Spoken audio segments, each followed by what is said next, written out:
2, that the Ministry of Health shall also support the county governments with an additional 7,809 CHP kits by the end of January 2024. That the Ministry of Health shall develop a framework to necessitate embedding a common pool of resources earmarked for the payment of the CHPs to be managed by both county governments and national government.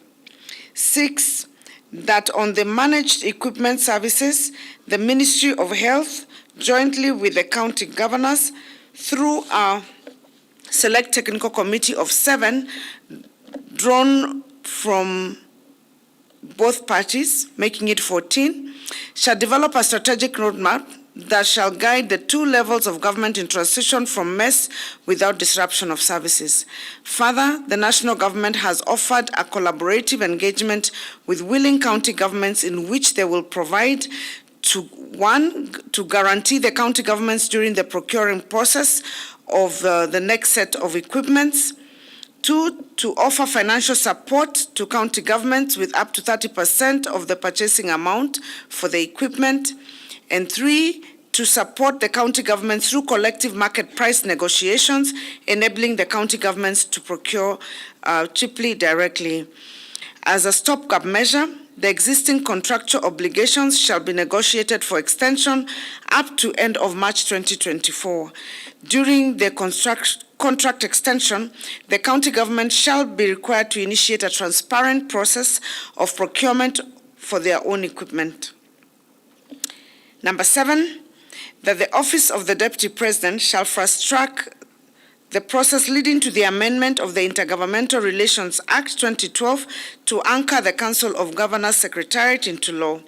That the Council of Governors shall receive funding from both the national government and county government in that law, and 2, that the sections on Cabinet Secretary to be amended to capture the officer in charge of devolution. Number 8, that the Attorney General shall take up and fast-track the proposed amendments to repeal the provisions of Section 191 A to E of the PFM Act 2012 to enable county governments to access conditional grounds without any hindrances.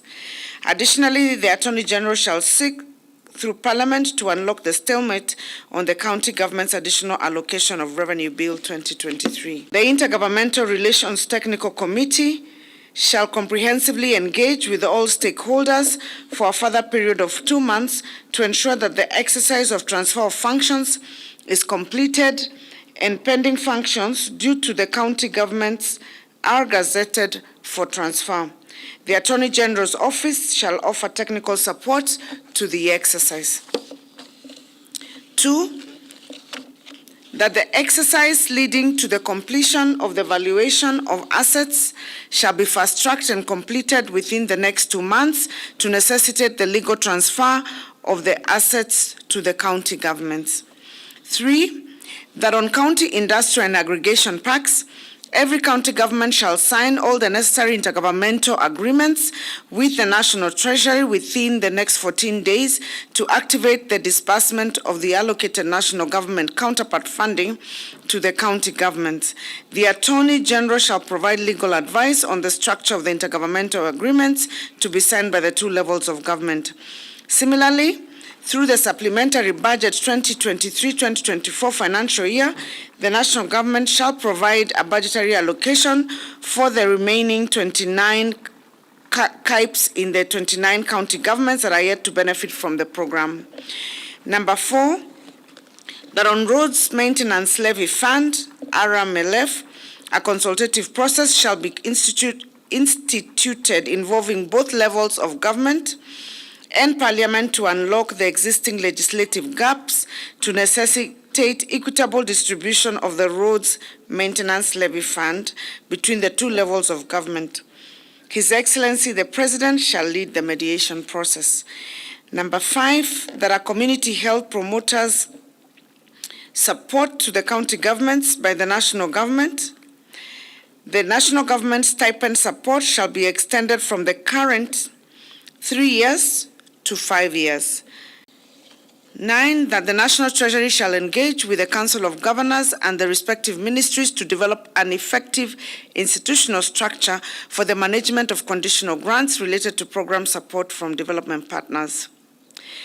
10, that His Excellency the President shall institute a process leading to further consultation in allocations towards the transferred library functions with the relevant stakeholders. Similarly, IGRTC shall institute a consultative process bringing together the Kenya National Library Services, Nairobi City County, and Nakuru County on the 3 libraries currently under the management of Kenya National Library Services. 11, that county governments will be the first point of call in distribution of fertilizer to the farmers under the Last Mile program. 12, that the Intergovernmental Relations Act 2012 shall be amended to strengthen IGRTC's convening mandate on matters relating to alternative dispute resolution. Okay. 13, that the Intergovernmental Sector Forum regulations shall be reviewed further by both the State Department of Devolution and the Council of Governors, and an update shared through the Office of the Deputy President. And 14, that the Salaries and Remuneration Commission jointly with IGRTC and COG shall convene the 3rd Wage Bill Conference. The national government shall finance the conference. The national government has committed to reduce their wage bill to 35% in line with the provisions of the Public Financial Management Act 2012 by 2028, and urges the county governments to align the same. And finally, that an accountability system be set up to ensure that distribution of supplies to those affected by El Nino is monitored and evaluated.